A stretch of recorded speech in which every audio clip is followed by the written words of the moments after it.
নমস্কাৰ সকলোকে স্বাগতম জনাইছো। অসমীয়া দেখাৰ কথা আছে, আছে গৰু নাবাই হাল থকাতকৈ নথকাই ভাল। এতিয়া সেই আছে গৰু নাবাই হাল থকাতকৈ নথকাই ভাল সেই কথাটো বুজি নাপায় যিসকল মানুহে বিজেপিক সমালোচনা কৰে, যিসকল বুদ্ধিজীৱী, যিসকল লেখক, যিসকল সমাজ সচেতন ব্যক্তি বা যিসকল সাংবাদিকে বিজেপিক সমালোচনা কৰে, বিজেপিৰ নীতিসমূহক সমালোচনা কৰি আহিছে, সেইসকলে বুজি নাপায় আছে গৰু নাবাই হাল থকাতকৈ নাথাকাই ভাল। এটা কথাটোৰ অৰ্থ কি যে অসমত এটা বিশেষ দল আছে। এটা গ্ৰিনিজ বুকত যদি পঞ্জীয়ন কৰা হ'লহেঁতেন তেতিয়া এই দলটোৱে ৰেকৰ্ড সৃষ্টি কৰিলেহেঁতেন। আৰু এই দলটো বৰ্তমান দল বুলি কোৱাতকৈ বেলেগ কিবা নতুন নামহে দিব লাগিব, কাৰণ এই দলটোতকৈ এটা সাধাৰণ ক্লাবৰ সদস্যৰ মাজতে বেছি একতা দেখা যায়। এতিয়া সেই বিশেষ দলটো হ'ল কংগ্ৰেছ দল। যে কংগ্ৰেছ দলটোৰ ভিতৰৰ চৰাত থকা মানুহখিনিতকৈ এটা সাধাৰণ ক্লাবৰ সদস্যৰ মাজতে একতা বেছি। আৰু এই দলটোৰ ক্ষেত্ৰত আটাইতকৈ গুৰুত্বপূৰ্ণ বাক্যটোৱে হ'ল আছে গৰু নাবাই হাল থকাতকৈ নথকাই ভাল। এতিয়া সেই দলটোৱে পৰাজয়ৰ চাগে এতিয়া বিশ্ব ৰেকৰ্ড কৰিছে। গ্ৰিনিজ বুকত নাম তুলিলে চাগে তেওঁলোকেও স্থান পাব, কাৰণ নিৰ্বাচনবিলাক হিচাপ কৰি যাওক, লানি নিচিকা নিৰ্বাচন, পৰাজয় পৰাজয় পৰাজয়, তেওঁলোকে একো তাতকৈ বেলেগ দেখুৱাব পৰা নাই। 14টা লোকসভা সমষ্টিৰ ভিতৰত মাত্ৰ 3খন আসনত জয়লাভ কৰিলে।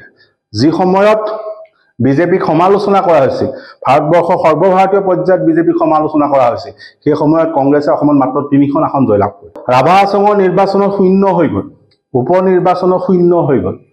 তাৰপিছতো কংগ্ৰেছৰ যিগৰাকী সভাপতি ভূপেন বৰা, তেওঁ এজন ধৃতৰাষ্ট্ৰ, তেওঁৰ মতে একো হোৱা নাই, সকলো ঠিকে আছে। আনকি যেতিয়া পঞ্চায়ত নিৰ্বাচনৰ বাবে অৰিয়াঅৰি হৈছে, দলৰ নেতৃত্ব, দলৰ সাধাৰণ কৰ্মী, দলৰ প্ৰাৰ্থী সকলোৰে মাজত যেতিয়া অৰিয়াঅৰি হৈছে, কাজিয়া হৈছে, যেতিয়া সেই প্ৰাৰ্থিত্বক লৈ ধন দাবী কৰা বুলি কোৱা হৈছে, ধনৰ লেনদেন হোৱা বুলি কৈছে, তাৰপিছতো আজি ভূপেন বৰাই কৈছে যে একো হোৱা নাই। সঁচাকৈ তেওঁৰ মতে একোৱেই হোৱা নাই। তেওঁৰ মতে কংগ্ৰেছ দলৰ বোলে জনপ্ৰিয়তা বাঢ়িছে, ৰাইজে বোলে কংগ্ৰেছক বিচাৰিছে, গতিকে প্ৰাৰ্থীৰ সংখ্যা বৃদ্ধিহে পাইছে বোলে। সেইটোহে হ'ল ভূপেন বৰা। অৰ্থাৎ তেওঁ নিশিকে, শিকিবলৈও নিবিচাৰে। গতিকে সেই দলটো আছে গৰু নাবাই হাল থকাতকৈ নথকাই ভাল। যিখিনি মানুহে বিজেপিক সমালোচনা কৰি আহিছে, সেই মানুহখিনি অন্ততঃ এই সময়ত সেই কথাটো বুজি পোৱাটো প্ৰয়োজন আছে, কাৰণ জোৰ পুৰি হাত পালেহি। পুনৰ কৈছো যে জোৰ পুৰি হাত পাইছেহি।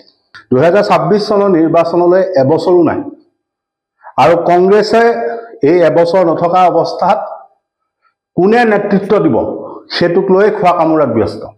কংগ্ৰেছে একো ফলাফল দিব পৰা নাই। তাৰপিছত কি কাৰণত সেই দলটোক লৈ ইমান আশাবাদী আমি বুজি পোৱা নাই। যে এইটো একেবাৰে দেৱালৰ লিখন হৈছে যে 2026 চনত বিজেপি ক্ষমতালৈ অহাটো নিশ্চিত, কাৰণ কংগ্ৰেছ দলৰ যিটো কাম কাজ সেইটো কথাই ইংগিত বহন কৰিছে। আৰু তাৰপিছত যিখিনি বিৰোধী ৰাজনৈতিক দল আছে বা যিখিনি মানুহে বিজেপিক সমালোচনা কৰি আহিছে, সেইখিনিও কংগ্ৰেছৰ নেগুৰত ধৰিহে চলে, কংগ্ৰেছৰ বিকল্পত বেলেগ চিন্তা নকৰে। গতিকে সেই কথাটোত এই কথাটো নিশ্চিত, বিজেপি অহাটো নিশ্চিত। গতিকে আমি স্পষ্টভাৱে কৈছোঁ যে আছে গৰু নাবাই হাল থকাতকৈ নথকাই ভাল। যে তেওঁলোকৰ বৰ্তমানৰ স্থিতিবিলাক চাওক, যে অসমৰ ইছ্যু বাদ দিয়ক, অসমৰ মানুহৰ বৰ্তমানৰ সমস্যা, বৰ্তমানৰ বিভিন্ন ধৰণৰ ইছ্যু বাদেই দিয়ক। সাধাৰণ মানুহৰ হাতত উপাৰ্জন হ্ৰাস পাইছে, আত্মহত্যা বৃদ্ধি পাইছে, ব্যৱসায় নাই, বাণিজ্য নাই, চাকৰি নাই, সেইখিনি ইছ্যু বাদেই দিয়ক, মাটিৰ পট্টা নাই বা অন্যান্য ইছ্যু বাদেই দিয়ক। তেওঁলোকে নিজৰ দলটোৰে ইছ্যুখিনিকে এতিয়া ধৰি ৰাখিব নোৱাৰে। যে অসমৰ ৰাইজৰ ইছ্যুবিলাকত যিধৰণে কংগ্ৰেছ ৰাজপথলৈ ওলাব লাগিছিল সেইটোতো নায়েই। এইটো দেখা গৈছে যে কংগ্ৰেছে নিজৰ দলটোৰ ক্ষেত্ৰত যিখিনি ঘটনা সংঘটিত হৈছে সেইখিনিতো তেওঁলোকে ৰাজপথলৈ ওলাব পৰা নাই, সেইখিনিকো তেওঁলোকে এতিয়া সদব্যৱহাৰ কৰিব পৰা নাই, বা সেইখিনি লৈও তেওঁলোকে ইছ্যু তৈয়াৰ কৰিব পৰা নাই। আৰু তেওঁলোকে এনেকুৱা এটা স্বভাৱ লৈছে যিটোত তেওঁলোকে ৰাতিপুৱা দেৰিকে সাৰ পায়।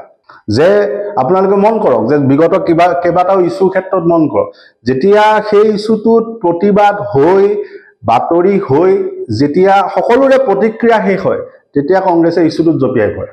যেনে এপেক্স বেংকৰ কেলেংকাৰীৰ ক্ষেত্ৰত দিলৱাৰ হুছেইনক গ্ৰেপ্তাৰ কৰি দিলৱাৰ হুছেইনে জামিনো পালে, তাৰ পাছত কংগ্ৰেছে প্ৰতিবাদ কৰিছে।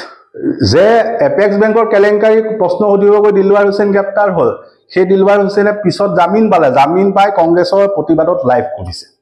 সেইটোৱে হ'ল সত্য। কিন্তু কথাটো হ'ল সেইটোতো বাদেই, তাৰ উপৰি মূল কথাটোৱে হ'ল যে কংগ্ৰেছে নিজৰ দলটোৰ ক্ষেত্ৰতে ইছ্যু এটা ধৰি ৰাখিব পৰা। যে কেইবাটাও ঘটনা আমি মনত পেলাই দিছোঁ, যে মৃদুল ইছলাম এজন কংগ্ৰেছৰ নতুন কৰ্মী বা এজন নতুন নেতা আছিল, তেওঁৰ মৃত্যু হ'ল, ৰহস্যজনক অৱস্থাত মৃত্যু হোৱা বুলি কংগ্ৰেছে দাবী কৰিলে। তাৰপিছত অসম আৰক্ষীৰ ফালৰ পৰা জনোৱা হ'ল যে তেওঁৰ মৃত্যু এইকাৰণে হৈছে তেওঁ ধাৰাবাহিকভাৱে মদ্যপান কৰিছিলে, তেওঁৰ স্বাস্থ্য সেইভাবে অৱনতি আছিলে, এনেকুৱা ধৰণৰ বিভিন্ন কথা কৈছে। সেই কথাখিনি সঁচা নে মিছা সেই কথাটো কংগ্ৰেছ ৰাইজৰ সন্মুখলৈ অহাৰ প্ৰয়োজন আছিল, যে তেওঁৰ যিজন ব্যক্তি মৃদুল ইছলাম তেওঁ সঁচাকৈ মদ্যপান কৰি সেইদিনাখন প্ৰতিবাদত গৈছিল নেকি, সেই কথাটো কংগ্ৰেছে ৰাজহুৱা কৰিব লাগিছিল। তদন্ত প্ৰক্ৰিয়া কি হ'ল সেইটো কংগ্ৰেছে ৰাজহুৱা কৰিব লাগিছিল। কংগ্ৰেছে যে মুখ্যমন্ত্ৰীলৈ চাকৰি বিচাৰি চিঠিখন দিছিলে সেইখনৰ উত্তৰ কি পালে? পত্নীৰ চাকৰি বিচাৰি কংগ্ৰেছে যে মুখ্যমন্ত্ৰীক চিঠি দিছিলে তাৰ উত্তৰ কি আহিল? সেইটো হ'ল প্ৰথম কংগ্ৰেছৰ কথা, যে মৃদুল ইছলামৰ ন্যায়টো কংগ্ৰেছে একো নকৰিল। দ্বিতীয় কথা হ'ল ৰিতম সিং। ৰিতম সিং মানে কংগ্ৰেছৰ এজন মুখপাত্ৰ। তেওঁ সামাজিক মাধ্যমত অলপ আক্ৰমণাত্মক বক্তব্য কৰে।